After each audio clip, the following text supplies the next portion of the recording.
Bonjour! Welcome to another episode of Cuisine de Michel.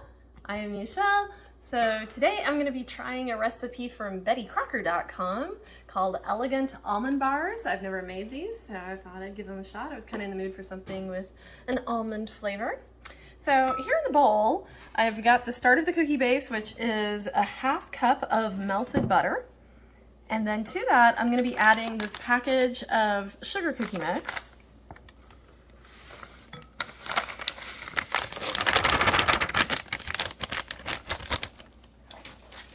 And then we will be adding 1 egg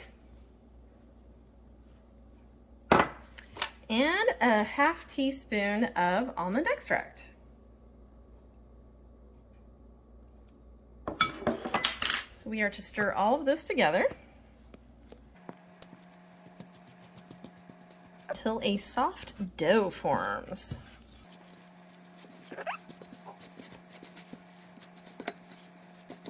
Yeah, that's looking nice. All right, so once we have that, it says that we're going to spread this into an ungreased 13 by 9 pan, and we're going to bake it at 350 degrees Fahrenheit for 15 to 18 minutes. Just wanted to show this really quick before putting it in the oven. I had to pat this in here because the dough is not like super thick, but it is thick enough that you would want to pat this into the pan. Okay, while the first part that we made is baking in the oven, you're gonna want to, in your mixer or use a hand mixer or whatever, we've got, now the recipe says a 7-ounce package or an 8-ounce can of almond paste, but when I went to buy it, this is an 8-ounce package, so I'm just gonna go ahead and use the full 8-ounce package of almond paste here, and it wants us to break that up into half-inch crumbles. I'm not sure how one does half-inch crumbles, so I just kind of crumbled it up into the bowl. And also we have 1/4 cup of melted butter in here and 1/4 cup of regular sugar. We are gonna mix this on low to combine it.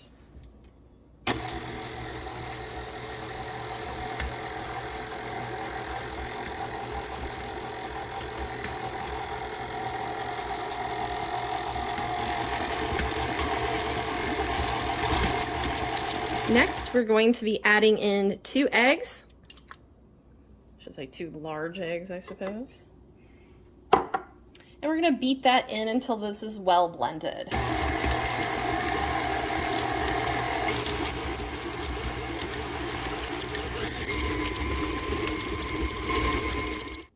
Okay, so now this has baked and it was in there for 15 minutes. And I didn't want to overbake it because we're actually going to be putting it back in the oven. We're going to be using this, and it does say that this can be a little bit lumpy, so don't be concerned if there's a little bit of lumps in it. So we're going to be somehow spreading this over the top of here. For me, that seems like it's going to be a little tricky to do without kind of wrecking the top layer, but we'll do what we can. Maybe kind of like that. I don't want to put too much on at a time. It's really hard to get up to the edges. It is going to make the edges crack a bit, for sure. But that's okay, I guess. I've never made these before, so I'm not sure if it's okay. We're going to find out. I'm trying to get it spread as evenly as possible, so I'm just kind of going edges at first like this.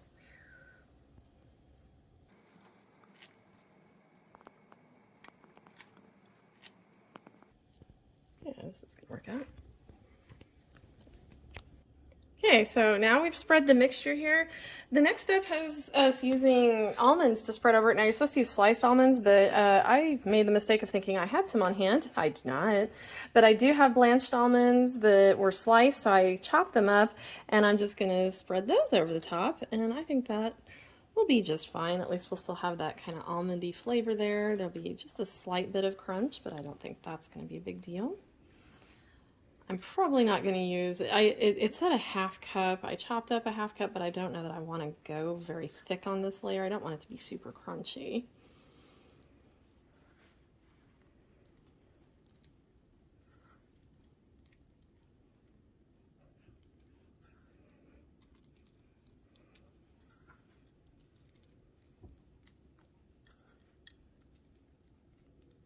I think that looks good enough. So now what we're going to do is we're going to return this to the oven for 15 to 20 minutes. It says it's going to puff up and then it's going to get set. So don't be concerned if it gets puffed up. Okay. Okay, so we have finished letting this cool. This is the bars after having been baked and cooling. You have to cool them for at least an hour. They've been out for about an hour and a half now. So what we're going to do now is I've got a double boiler. You can do this over a regular pan, but make sure it's heavy bottomed if you're not going to use a double boiler. Double boiler is better if you're going to melt chocolates. Double boiler just means that we've got water in here. That's why steam keeps coming out of here. I've already got it simmering underneath there. Inside of the pan here, we've got 2 ounces of white chocolate, and I reduced the amount. It's at 2 tablespoons in the recipe. I only put 2 teaspoons because that's a lot of shortening already to me for just 2 ounces of the white chocolate here. But you can see that the nice thing about this is that it gives us a nice even heat, so we can melt this together.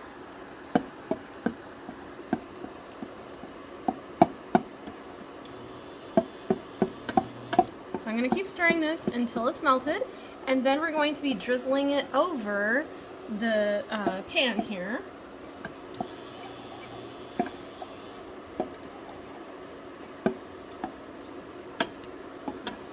Yeah, that's definitely nice there.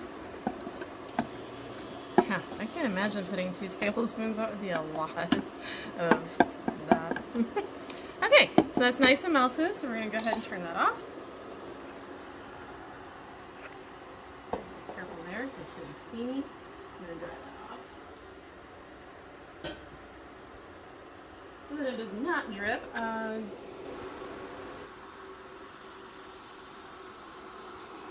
Okay, so I'm not very good at drizzling this very evenly.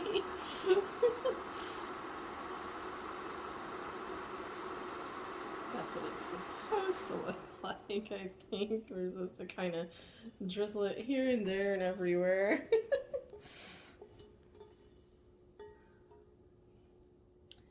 Well, that's about as even as nothing. So I think that it could have definitely gone with a little bit more to go over the top of it, but that's fine. And then I'm going to put a few sprinkles because I want it to be festive. So I'm just going to put a few sprinkles here. A few springtime, because it's springtime when I'm making this. I'm going to put a few springtime sprinkles over everything. There we go. Some pretty festive sprinkles here. Now, the original recipe says that we need to let this sit for like 30 minutes before eating. I'm not going to wait that long. I don't care if it's actually totally set or not. I'm ready to eat it right now. So I'm going to go ahead and plate it, and we'll see you at final plating. So this is my final plating. I decided to add a maraschino cherry to that because almonds and cherries go together very well, and plus I think it makes it look really pretty. Anyway, I'll let you know how this is, and thank you again for joining me for another episode of Cuisine de Michel. Please be sure to like, share, subscribe, and comment, and we'll see you next time. Au revoir!